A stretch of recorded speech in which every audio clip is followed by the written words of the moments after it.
بالله العلي العظيم أعوذ بالله من الشيطان الرجيم بسم الله الرحمن الرحيم الحمد لله الذي هدانا لهذا وما كنا لنهتدي لولا أن هدانا الله لقد جاءت رسل ربنا بالحق ثم الصلاة والسلام على مولانا صاحب النعمة النبوية رسولة الأنبياء وعصمة القاسمين وصلح الحسنية وشجاعة الحسينية وعبادة السجادية والواصل الجعفرية والخلق الجعفرية والقلوب القاسمية وحجة الرزمية وجمال التقوية وجمال النقبية وعيبة الأسكرية وغيبة الأنبياء.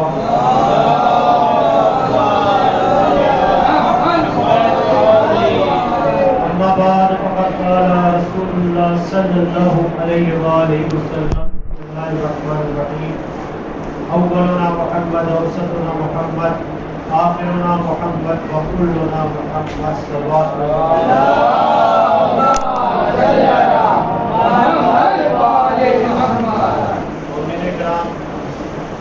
سب سے پہلے آپ حضرات کی خدمت میں ولادت امام علی رضا علیہ السلام کی بہت بہت مبارکبادی پیش کرتے ہیں. یقیناً میں کچھ کلام پڑھ کے پڑھ کے اور دعا کرا کے محفل کا یہیں پر اختتام کر دیتا. میرے ساتھ بھی کر دیتا لیکن اس نے کہا کہ چلے ٹھیک ہے ایک واقعہ 8ویں باب کا اور اس کے بعد جو کتھا ہے وہ اس کے بعد دعا سب بات بہت ہوتا ہے.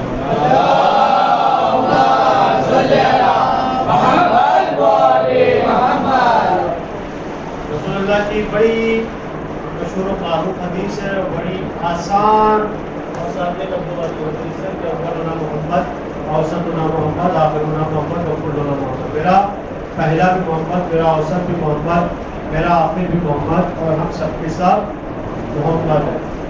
لہذا یہ جو انعقاد کیا گیا ہے محفل مسرت کا, یہ سلسلہ ولادت 8ویں محمد کی آمد سے یہ ہم محفل کر رہے ہیں, مجلس بھی کرتے رہتے ہیں. یقیناً اس کو اگر فروغ دیا ہے محفلوں کو یا مجلسوں کو تو ہمارے ائمہ معصومین علیہ السلام. آج جو ہم عزاداری کر رہے ہیں, جو مدارس سید الشہداء برپا کر رہے ہیں, یہ معصومین علیہ السلام نے فروغ دیا ہے کہ مجلس حسین اپنے گھر پہ کرو اور ہم آل محمد کی فضیلت بیان کرو. ہم لوگ مجلس حسین بھی کرتے ہیں اور فضیلت آل محمد بھی بیان کرتے ہیں. ماشاء اللہ سے شعراء کرام نے شعر بھی پیش کیا, قطع بھی پیش کیا, چھوٹے بھی تھے بڑے بھی تھے. ماشاء اللہ جیسی محفل ہونی چاہیے تھی ہو گئی.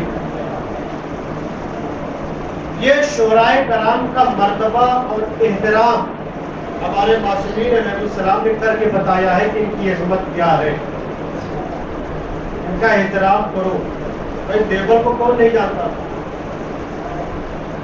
جو 8ویں امام کے زمانے میں تھا, جو امام حسین علیہ السلام کی فضیلت, آل محمد کی فضیلت اور واقع کربلا کی جو مصیبت تھی, جو مسائل تھے, وہ بیان کرتا تھا.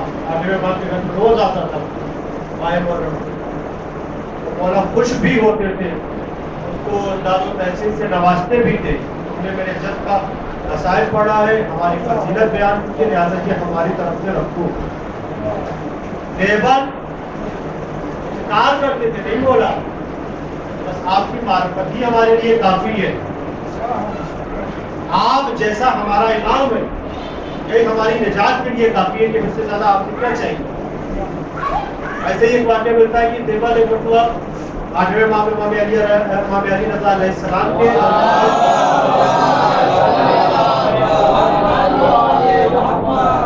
گئے تھے, جلسہ ہو رہا.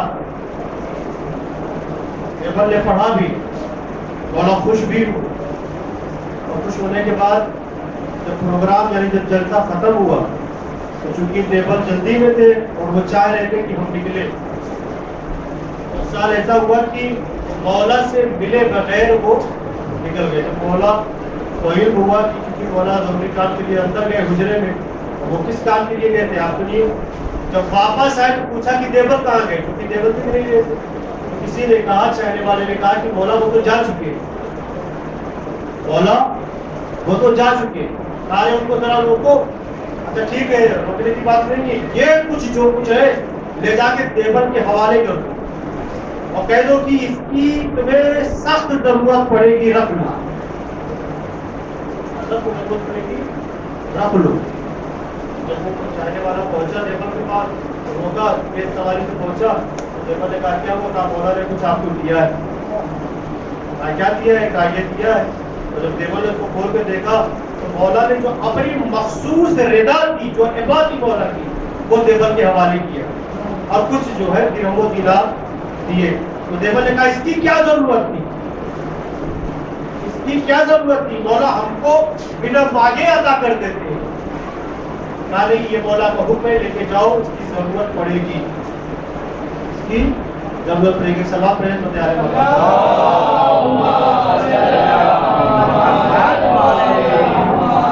اب چونکہ مولا کا حکم تھا ضرورت پڑے گی تو رکھ لیا.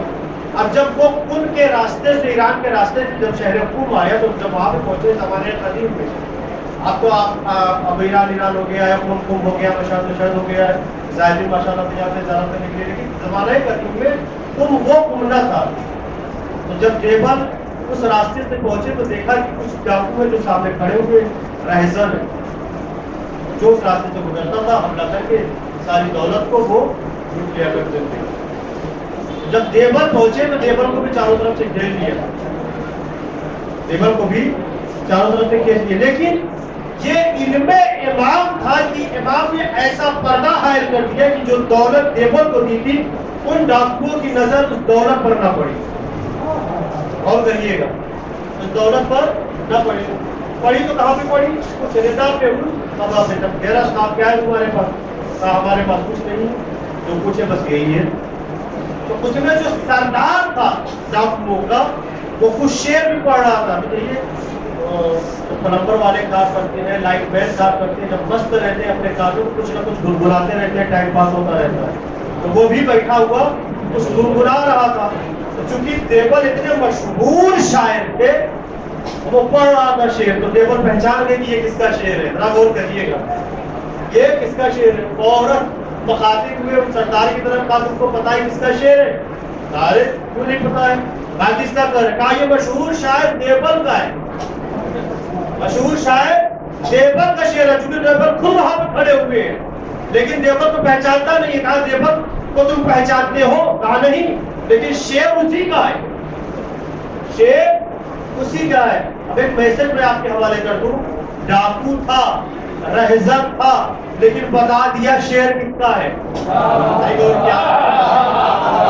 دیا شعر کس کا ہے. اسی لیے محنت کسی اور کی ہوتی ہے, آج کے زمانے میں کام کسی اور کا ہوتا ہے. سوال محنت کا تیار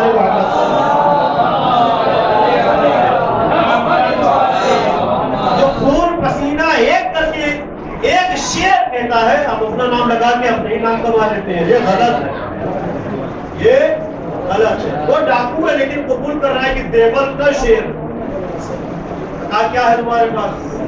کہا ہمارے پاس کچھ بھی نہیں. کہا نہیں, تمہارے پاس جو بھی ہوگا تو. کہا دیکھو میں اپنے امام کے پاس سے آیا, انہوں نے جو عطا کیا وہ اسی میں ہے. جب انہوں نے خزانت دولت جو درہم و دینار دیے تھے, وہ اس میں ان کی نظر ہی نہیں پڑ چکی ہے. پردہ آئے ہو گیا, کیونکہ مولا نے کہا تھا اس کی ضرورت کو پڑے گی, اس کو لے لینا, بولنا نہیں, میں اس کو بھجوا رہا ہوں. اچھا جب رضا پہ نظر پڑی تو کہا ہم یہ لے کر رہیں گے. کہا کیوں؟ کہا تم امام ضامن کے پاس سے آ رہے ہو, تم امام ضامن کے پاس سے آ رہے ہو, لہٰذا وہ جو دیتا ہے وہ لوگوں کے لیے فائدہ مند ہوتا ہے. کہا یہ تو ایک ہی ہے, ہم دیں گے تو کس کو دیں گے, یا تمہارے اتنے ساتھی ہو. لیکن سب کو پتا تھا کہ حاتم خان کون ہے, سب کو پتا تھا کہ وہاں پر جو رسول کی اولاد سے 8ویں پشت تھی وہ کون ہے, اور کیا وہاں پہ جو معاملہ ہوا تھا, کس طریقے سے مامون رشید نے ایک جو یہ کہہ دیا جائے اپنے چاہنے والوں کے، اپنے حواریوں کے ذریعے، اپنے موالیوں کے ذریعے سے مولا کے خلاف ایک پروپگنڈا کیا طریقے اپنی بات جو بہت دور تک چلی جائے گی. ایک سبب میں فتح علی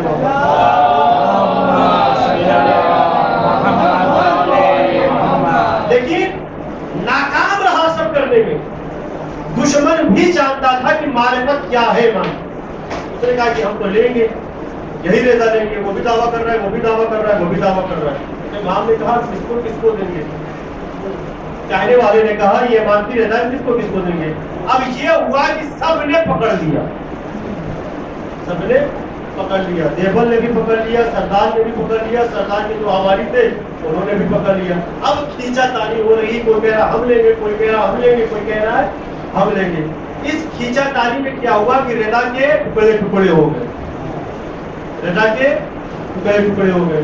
تو کسی نے کہا کہ اب یہ کیا کام، یہ کس کام میں آ سکتا ہے؟ تو ٹکڑے ٹکڑے ہو گیا. لیکن دیوبند وہ سمجھتے تھے کہ یہ امام کا ہے، لہذا یہ ہمارے کام آئے گا. جب امام نے کہا کام آئے گا تو آئے گا.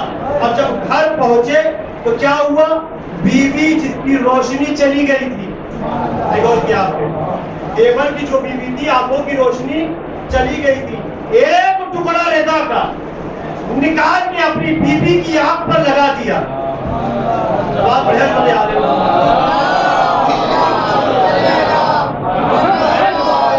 جیسے ہی مس کرنا تھا کہ بیوی کی بینائی واپس آ گئی، بیوی دیکھنے لگی، صحیح و سالم ہو گئی.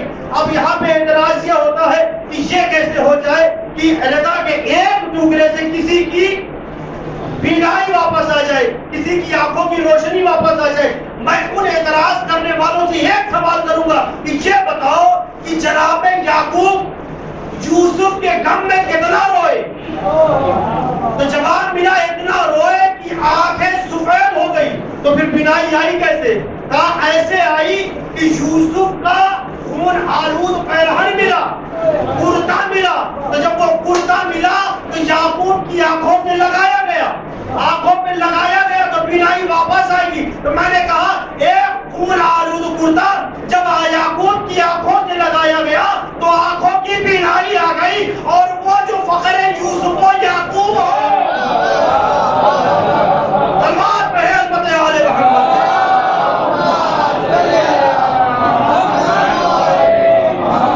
اور سلمان پہ حضرت آل محمد.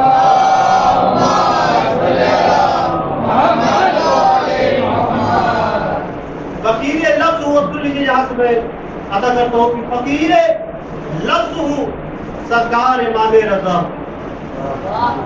فقیر لفظ ہوں سرکار امام رضا، عطا ہو فکر کے دینار امام رضا. فقیر لفظ ہوں سرکار امام رضا، عطا ہو فکر کے دینار امام رضا. اور میری زبان کو کانٹوں سے قتل کر ڈالو، میری زبان کو کانٹوں سے قتل کر ڈالو، کہوں گا پھر بھی میں ہر بار یا امام رضا.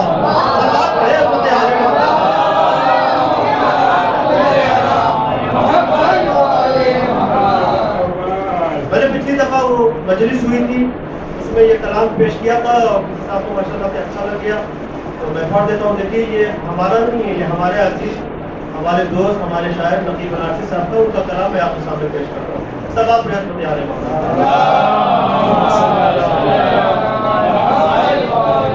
لیکن بیداری سے سنیے گا. عرض کرتے ہیں کہ عشق شبیر کے سانچے میں جو ڈھالے گئے ہیں،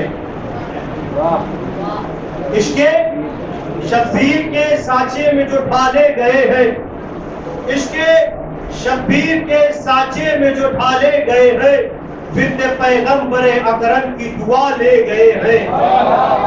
بنت پیغمبر اکرم کی دعا لے گئے. ہر شے پر توجہ چاہوں گا. شام تو شام کی تاریکی میں ڈوبا ہوا ہے، شام تو شام کی تاریکی میں ڈوبا ہوا ہے. ارے جانب کرب و بلا سارے اجالے گئے ہیں، جانب کرب و بلا سارے اجالے گئے ہیں. یہ بھی شعر سنیے گا کہ تم انہیں پھول سمجھتے ہو بڑے نادا ہو، تم انہیں پھول سمجھتے ہو سے نکالے گئے ہیں. یہ وہ کانٹے ہیں جو گلشن سے نکالے گئے. مجھے پتا ہے ابھی 1 گھنٹہ سوا گھنٹہ ہوا ہے اور اتنی جلدی بھی آپ تھکیں گے نہیں. سوا پریس ہو جانے کو یہ وہ کانٹے ہیں جو گلشن سے نکالے گئے ہیں. اب سنیے شعر یہاں سے کہ ہاتھ ملتے ہوئے یہ مفتی بدعت نے کہا. ہاتھ ملتے ہوئے یہ مفتی بدعت نے کہا اشک غم پھر میرے قدموں کو بہا لے گئے ہیں. ہاتھ ملتے ہوئے یہ مفتی بدعت نے کہا اشک غم پھر میرے قدموں کو بہا لے گئے ہیں. اور کربلا تجھ کو مٹانے پہ تلے تھے ظالم. کربلا تجھ کو مٹانے پہ تلے تھے ظالم. چند قیدی تیری روداد بچا لے گئے. چند قیدی تیری روداد بچا لے گئے ہیں. سنیے شعر کہ دین اسلام کو زندہ سے بچانے کے لیے, سنیے گا, دین اسلام کو زندہ سے بچانے کے لیے, دین اسلام کو زندہ سے بچانے کے لیے شام تک عابد بیمار کے چھانے گئے ہیں. شام تک عابد بیمار کے چھانے گئے ہیں. دین اسلام کو زندہ سے بچانے کے لیے شام تک عابد بیمار کے چھانے گئے ہیں. اور شعر سنیے, عقیدت کا شعر سنیے کہ ظالم شاہ شہادت اور رومال بدور. ظالم شاہ شہادت اور رومال بدور ہر معافی کی عوض کتنی جزا لے گئے ہیں. ظالم شاہ شہادت اور رومال بدور ہر معافی کے عوض کتنی جزا لے گئے ہیں. اور یہ بھی شعر سنیے گا کہ اپنی آنکھوں پہ لگا لیجئے پٹی خلیل. اپنی آنکھوں پہ لگا لیجئے پٹی خلیل. ارے شاہ کرب و صبح کرب و بلا لے گئے ہیں. شاہ اصغر کو صبح کرب و بلا لے گئے. اور یہ آپ کی مزاج کا شعر میں عرض کر رہا ہوں. چپ اے عمران کے مخالف میرا منہ نہ کھلوا. توجہ چاہوں گا اگلے مصرے پر. چپ اے عمران کے مخالف میرا منہ نہ کھلوا. چپ اے عمران کے مخالف میرا منہ نہ کھلوا. ارے دیگے حیدر نے کئی شجرے پھگا لے گئے.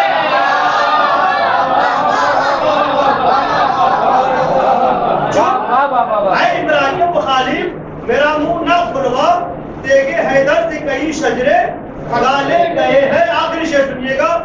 یوں ہی ان چاند ستاروں میں نہیں ہے رونق. یوں ہی ان چاند ستاروں میں نہیں ہے رونق. آسماں والے تیرے در سے ضیا لے گئے. چاند ستاروں میں نہیں ہے رونق.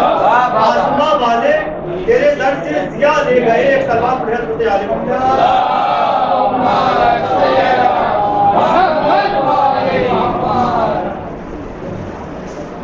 وہ شعر ہے اور جلدی جلدی سن لیجیے. یہ بھی نیا ہے لیکن میں یہاں پہ پہلی بار پڑھ رہا ہوں. یہ سماعت میں حضرت علی محمد. دیکھیے شاعر نے کچھ کہنے کی کوشش کی ہے. شعر پسند آ جائے تو شاعر کو دعا دے دیجیے گا. چیز ہوتی ہے اسلحہ. اس کو ہم ہتھیار بھی بول دیتے ہیں. آج کی ترقی یافتہ زمانے میں انگلش بھی بول سکتے ہیں. لیکن وہ اسلحہ جو واقعی کربلا میں ادھر سے بھی اسلحہ تھا ادھر سے بھی اسلحہ تھا. لیکن ادھر کے اسلحے کو کیسے شکست ملی ہے شاعر نے کچھ فکر جو ہے اپنے شعر میں رکھی ہے. ذرا توجہ فرمائیے گا. صلوات رہے حضرت علی محمد.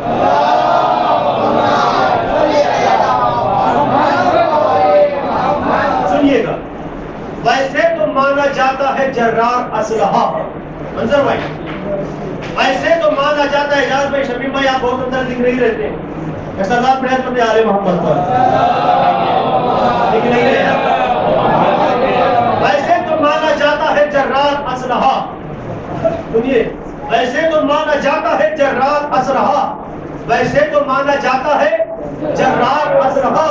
پر کر دیا صغیر نے بیکار اسلحہ. سنیے گا. ویسے تو مانا جاتا ہے جرار اسلحہ، پہلی بار پڑھ رہا ہوں، ویسے تو مانا جاتا ہے جرار اسلحہ پکڑ دیا صغیر نے بیکار اسلحہ اور ٹکرا کے وہ ٹوٹ گیا، کچھ نہ کر سکا، ٹکرا کے وہ ٹوٹ گیا، کچھ نہ کر سکا، اکبر تیرے جگر سے گیا ہار اسلحہ، ٹکرا کے وہ ٹوٹ گیا، ٹکرا کے وہ ٹوٹ گیا، کچھ نہ کر سکا، اکبر تیرے جگر سے گیا ہار اسلحہ۔ سنیے گا، زینب کا حکم تھا جو غازی نے رکھ دیا، توجہ چاہوں گا، زینب کا حکم تھا جو غازی نے رکھ دیا، زینب کا جو حکم تھا، زینب کا جو حکم تھا غازی نے رکھ دیا، ورنہ کبھی نہ رکھتا علمدار اسلحہ۔ زینب کا حکم تھا جو غازی نے رکھ دیا، ورنہ کبھی نہ رکھتا علمدار اسلحہ۔ اب سنیے گا، کربلا کی جنگ اٹھا کر ہی دیکھ لو، کتنے اسلحے آئے تھے، کربلا کی جنگ اٹھا کر ہی دیکھ لو، ارے کربلا کی جنگ اٹھا کر ہی دیکھ لو، ہارا ہے گردنوں سے کئی بار اسلحہ۔ کربلا کی جنگ اٹھا کر ہی دیکھ لو، کربلا کی جنگ اٹھا کر ہی دیکھ لو، ہارا ہے گردنوں سے کئی بار اسلحہ۔ اب سنیے گا یہاں سے، خطبے کا یہ اثر تھا تو کیا ہوگا سوچیے، خطبے کا یہ اثر تھا تو کیا ہوگا سوچیے، لے لیتے گرچہ عابد بیمار اسلحہ۔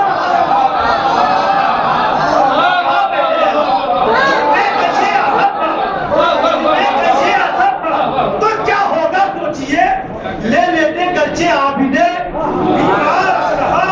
اب سنیے گا آخری شعر، کیسے یہ مفتیوں کے جگر کاٹنے لگے، کیسے یہ مفتیوں کے جگر کاٹنے لگے، کیسے یہ مفتیوں کے جگر کاٹنے لگے، کیا بن گئے اشک عزادار اسلحہ۔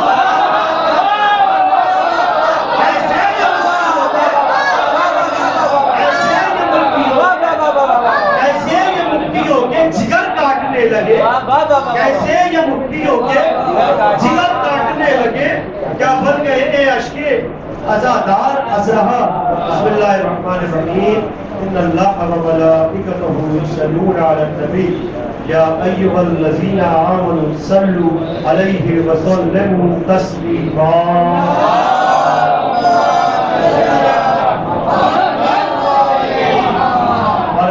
بحق محمد والے محمد مختصر کی عبادت کو قبول فرما، بحق محمد والے محمد ہمارے جشن کو قبول فرما، بحق محمد والے محمد جو پریشان عالم کی پریشانیوں کو دور فرما، بیمار کو شفا کاملہ عاجلہ عطا فرما، جو ان کے قرض کو ادا فرما، بحق محمد والے محمد حاضرین کی دلی حاجتوں کو پورا فرما، نیک آرزوؤں کو پورا فرما، بحق محمد والے محمد جہاں جہاں شیعہ حیدر کر رہا کی جان و مال مطابق کی حفاظت فرما، بحق محمد والے محمد روضہ مقدسات کی حفاظت فرما، بحق محمد والے محمد مراجع اکرام کی حفاظت فرما، بحق محمد والے محمد ہم کو زیادہ سے زیادہ توفیق عطا فرما کہ ہم علوم آل محمد پر عمل کر سکیں، بحق محمد والے محمد متقی کو حسین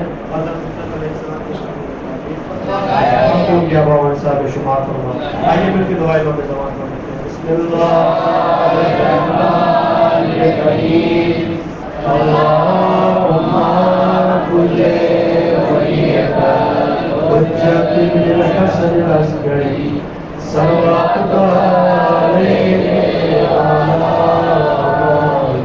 یا علیہ الصلاة وفی کل صلاة ولیہ وحافظہ وقائدہ وناصرہ ودلیلہ وعلا حتی تسکنہ وجنہ وتمتعہ فیہا طویلا۔ مومنین کرام، خاص اعلان سماعت فرما لیجیے، انشاءاللہ 18 جون بروز سنیچر یعنی آنے والے سنیچر کو ایک تربیتی کیمپ کا اہتمام کیا گیا ہے، انعقاد کیا گیا ہے اسی امام باڑے میں من جاری. اللهم صل على محمد وآل